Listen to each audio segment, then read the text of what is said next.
La revue de presse avec Natacha Polony. Bonjour Natacha. Bonjour Thomas, bonjour Julie et bonjour à tous. Ce matin, une de vos journaux, on s'aperçoit qu'en matière de porte de sortie, eh bien, l'Angleterre ne se passionne pas seulement pour celle de la maternité royale. Le monde, l'Europe, enjeu crucial des élections britanniques. L'opinion, l'Europe suspendue au vol britannique. Et puis on continue à s'inquiéter pour les libertés, l'humanité, le refus d'une société sous surveillance. Le Figaro, loi sur le renseignement vers un 8 mai de l'Assemblée. Enfin, Libération à l'occasion de la sortie du livre d'Emmanuel Todd consacre 6 pages à psychanalyser la France, l'islam, la gauche, l'esprit Charlie. Blasphème contre le 11 janvier. On commence par un voyage présidentiel en Arabie Saoudite. Oui, c'est le journal Sud-Ouest qui résume en une. Photo de François Hollande serrant la main du nouveau roi qui lui tient le bras d'une poigne amicalement ferme. Partie de golf entre amis.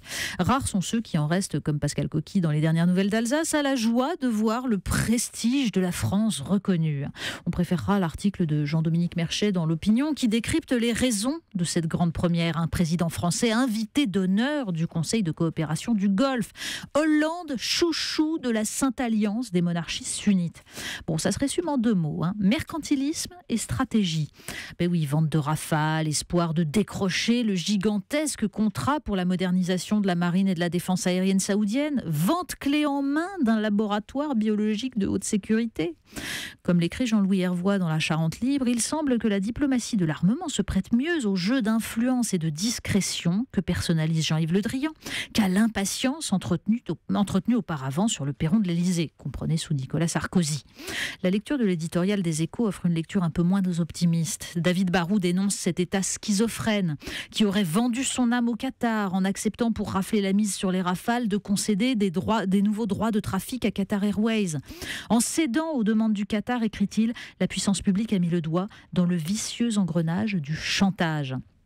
Quant à l'aspect stratégique, Jean-Dominique Merchet le résume dans son article de l'Opinion. L'Élysée a raison de le dire, cette politique est cohérente. Est-elle avisée ? C'est une autre affaire. Pour l'heure, elle n'a guère incité ces régimes à des compromis régionaux pour sortir des logiques de guerre.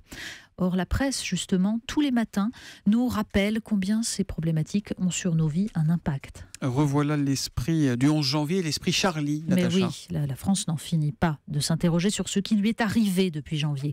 Ainsi de Libération, donc, qui publie un très long débat entre Emmanuel Todd et Laurent Geoffrin. Donc, d'un côté, un intellectuel atypique qui reprend à son compte la thèse d'un Charlie Hebdo islamophobe qui s'en serait pris à une population minoritaire et opprimée, oubliant plus ou moins volontairement d'ailleurs que Charlie ne s'en prenait qu'aux intégristes en fait.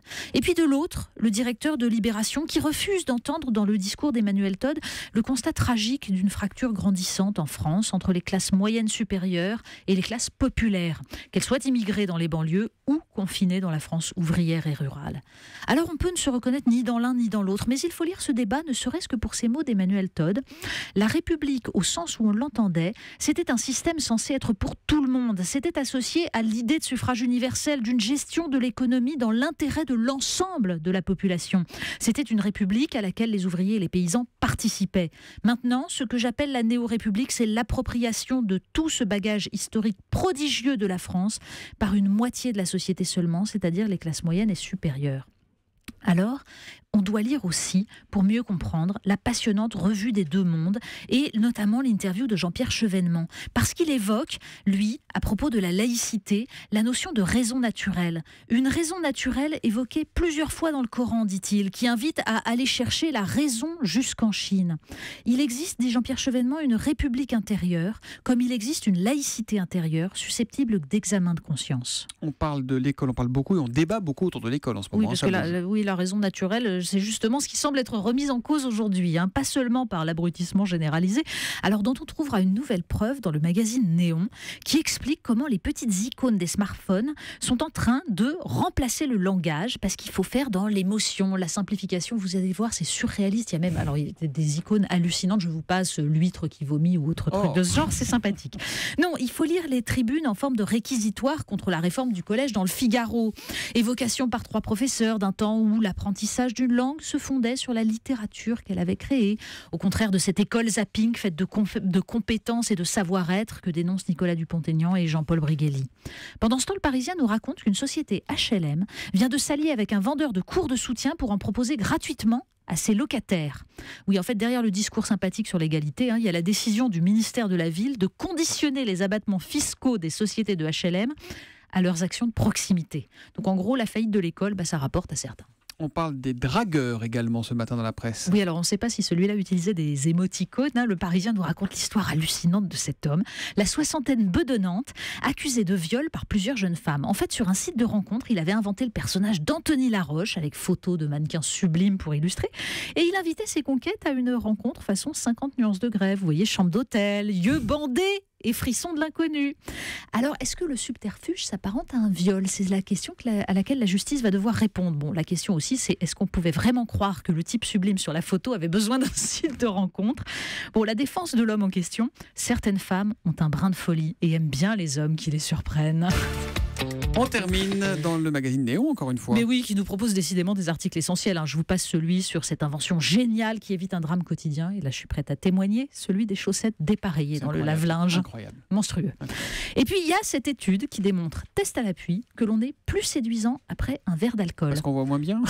Non, on apparaît plus séduisant à l'autre. Mais on l'est moins quand on passe à 2 verres d'alcool. Et oui, c'est ça qui est intéressant. C'est une histoire de pupilles dilatées, de pommettes roses, mais comme quoi, dans une rencontre, un tout petit peu de désinhibition, sans perdre la tête, c'est bien. Parce que sinon, on se retrouve avec un inconnu bedonnant quand on croyait avoir un mannequin. Ou alors, on se retrouve avec des aéroports ouverts à des compagnies qataries quand on croyait vendre des avions. Bon, ramassez vos chaussettes, c'est un message que nous envoie Monsieur Polony à l'instant, s'il vous plaît. La revue de presse de Natacha Polony, tous les matins sur Europe 1 à 8h30. À demain, Natacha.